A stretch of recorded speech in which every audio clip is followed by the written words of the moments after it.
Hi, welcome to EasyMed.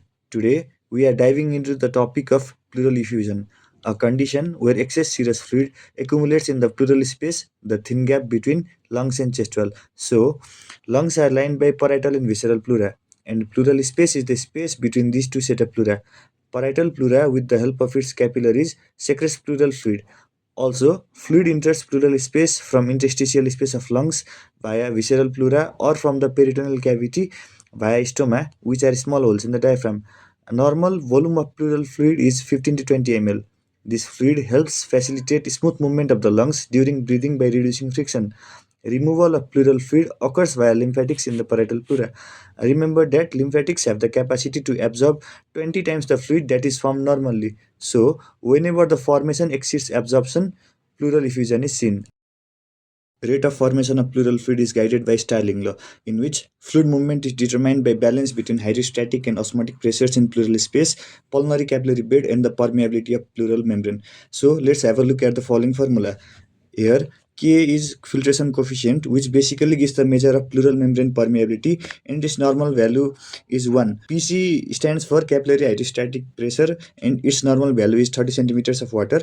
Pis is interstitial space hydrostatic pressure, its normal value is minus 5 centimeters of water. COPC is capillary colloid oncotic pressure, and its normal value is 32 centimeters of water. COPIS is interstitial space colloid oncotic pressure, and its normal value is 6 centimeters. And finally, sigma is reflection coefficient, basically gives measure of capillary permeability to protein, and its normal value is 1. So the pressure at which fluid movement occurs at parietal pleura is 9 centimeters of water. Now let's have a look at the different mechanisms of pleural effusion in some diseases.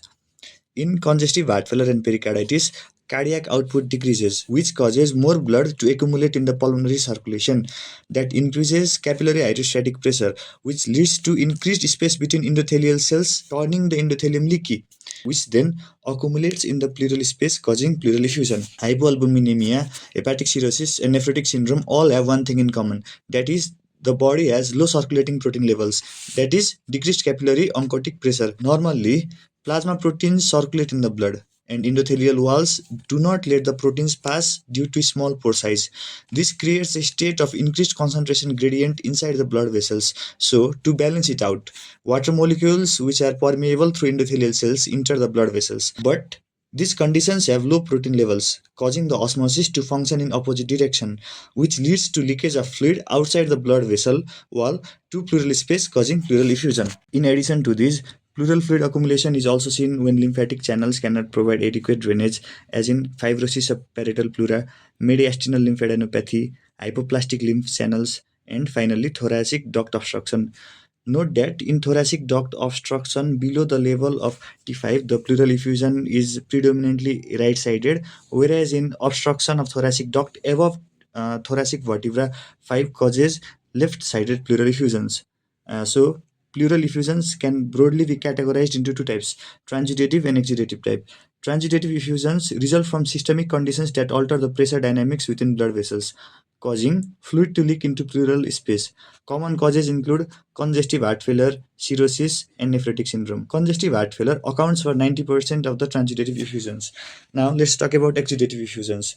Exudative effusions arise from local factors affecting the pleura itself, such as inflammation or injury. These are commonly seen in bacterial pneumonia, malignancies, trauma, and pulmonary embolism as well. In exudative type, the permeability of blood vessels increases, leading to leakage of proteins and lactate dehydrogenase in pleural space. So, to differentiate these two types, we have a criteria called Light's criteria, which has the following components. First, pleural fluid protein is to serum protein more than 0.5. Second, pleural fluid LDH is to serum LDH is more than 0.6, and pleural fluid LDH is more than two-thirds the normal upper limit for serum. Exudative pleural effusion meets at least one of the above criteria, whereas transudative pleural effusions meet none of the above criteria. However, this criteria misidentifies 25% of transudates as exudates. If more than or is equal to one criteria is met and patient is clinically thought to have a condition producing transudative effusion, the difference between the protein levels in serum and pleural fluid should be measured. If the difference is more than 3.1 gram per deciliter, it is surely a transudative type of effusion. Next, let's go through how pulmonary infarction leads to edema. So, first, pulmonary embolus occludes the vessel wall. which causes ischemia. Ischemia triggers release of DAMP, that is, damage-associated molecular patterns, from dying cells in the affected tissue, which then activates resident immune cells like microglia and macrophage, leading to pro-inflammatory cytokines and chemokines that recruit further inflammatory cells to the site of injury, causing inflammation. Inflammatory proteins increase the capillary oncotic pressure of the interstitial space. Those proteins also disrupt tight junction between endothelial cells, allowing fluid and immune cells to escape into the surrounding tissue, causing pleural effusion. In pneumonia, lung tissue infection causes increased inflammation and then pleural effusion. In SLE, that is systemic lupus erythematosus, increased circulation of autoantibodies leads to increased inflammation and then pleural effusion. In tumors, increased angiogenesis of friable vessels causes fluid to end up in pleural space, causing pleural effusion, which often contains blood. Pleural effusion can also be divided into unilateral and bilateral types. Unilateral effusions can further be divided into right and left-sided effusions. Right-sided effusion is seen in amoebic liver abscess, right-sided subphrenic abscess, mixed syndrome, thoracic duct involvement below D5 levels, while left-sided effusions are seen in acute pancreatitis, pericardial inflammation, left-sided subdiaphragmatic abscess, esophageal rupture, and finally thoracic duct involvement above T5 levels. And bilateral pleural effusions are seen in left ventricular failure, pulmonary infarction, hypoalbuminemia, and malignancy.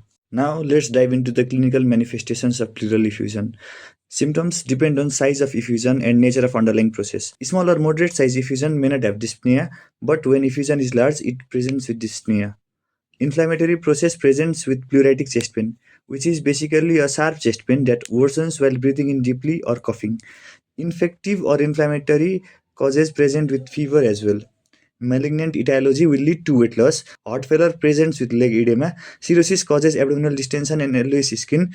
Nephrotic syndrome presents with recurrent infections, and history of trauma is present in traumatic exudative effusions. Now let's go through the examination findings in case of pleural effusion. Inspection shows diminished chest movement and fullness of intercostal space. Palpation reveals decreased vocal fremitus.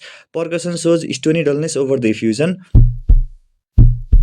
Auscultation shows decreased breath sound and agophony at the upper level of the effusion. And pleural friction rubs are seen as well.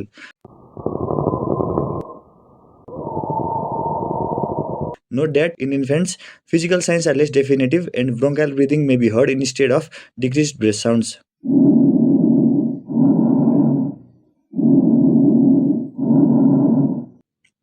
Investigations for pleural fluid include X-ray, pleural fluid examination, ultrasonography, CT scan, MRI, and biopsy.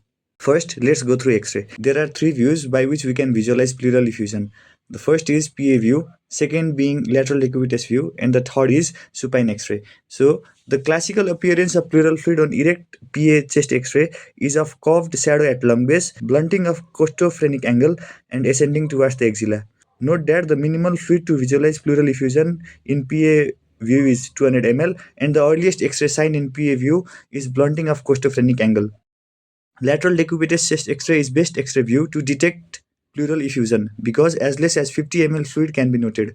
In lateral chest X-ray, fluid appears as a homogeneous opacity with concave upper border. Supine X-ray will show wheeling opacity over the affected lung. However, supine X-ray is the least sensitive X-ray view for detecting pleural effusion because large amount of pleural effusion is required to produce detectable radiographic findings. Pleural fluid examination is another investigation modality. First, pleural fluid is obtained by keeping a patient in sitting position, leaning forward over a support at the tip of scapula, posteriorly through 7th intercostal space with wide bore needle and syringe.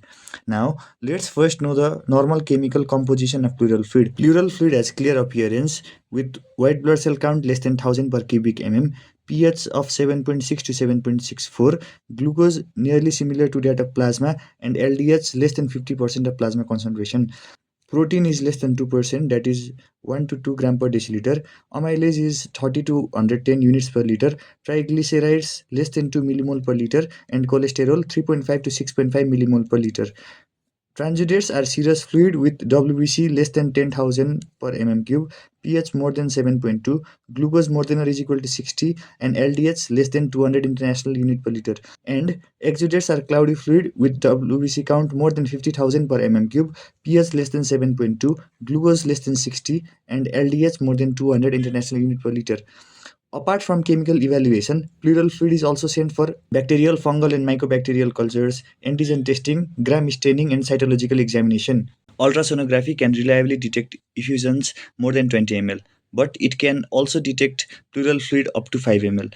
USC can help us by detecting amount of fluid, find loculations which are seen in empyema and hemothorax, differentiate pleural thickening from effusion. In USG, pleural effusion occurs as dark anechoic area between lungs and diaphragm, and pleural thickening appears as thickened echogenic line, and it is seen in inflammation, scarring, or malignancy. USG can also help us distinguish non-aerated lung and pleural fluid. Non-aerated lung appears hyperechoic, while pleural effusion appears anechoic. USG can also help us identify the best site for thoracocentesis and is also useful for USC guided biopsy. Now let's talk about computed tomography, that is CT scan. It is excellent at detecting small amounts of fluid. CT can help distinguish pleural effusions and empyema. Empyema is visualized as a loculated shape with septations, adhesions, and occasional internal gas along with split pleura sign, which is enhancement of parietal and visceral pleura, while pleural effusion appears as uniform free-flowing fluid with no internal septations and pleural thickening. CT can detect underlying malignant pleural deposits or primary lung neoplasms as well as subdiaphragmatic abscesses. CT scan can also be used as a guide for taking biopsy. MRI is not routinely used for pleural effusion, but it is more sensitive than CT scanning in differentiating benign from malignant cause of pleural effusion. Now, let's go through some complications. Pleural fluid can become purulent, causing empyema. Large pleural effusion can compress the lung, significantly reducing its ability to expand and leading to inadequate oxygen intake, which can result in respiratory failure. Large pleural effusion, while undergoing thoracocentesis, may suck air into the space when fluid is drained rapidly, causing pneumothorax. Now, let's go through some differential diagnosis of pleural effusion. It includes empyema, chylothorax, and pneumothorax. Microscopic examination of empyema fluid shows purulent material full of leukocytes with high protein and low sugar. Finally, thoracocentesis of chylothorax reveals chyle, that is turbid milky white fluid, and thoracocentesis of hemothorax shows bloody fluid. Treatment of pleural effusion should focus on underlying cause. Therapeutic pleural tap may be required to reduce breathlessness, but rapidly removing more than 1 liter of pleural fluid can cause re-expansion pulmonary edema. If both modalities fail, chest tube drainage is placed. Note that chest tube is placed in safety triangle, whose boundaries are lateral border of pectoralis major, anterior border of latissimus dorsi, and fifth intercostal space.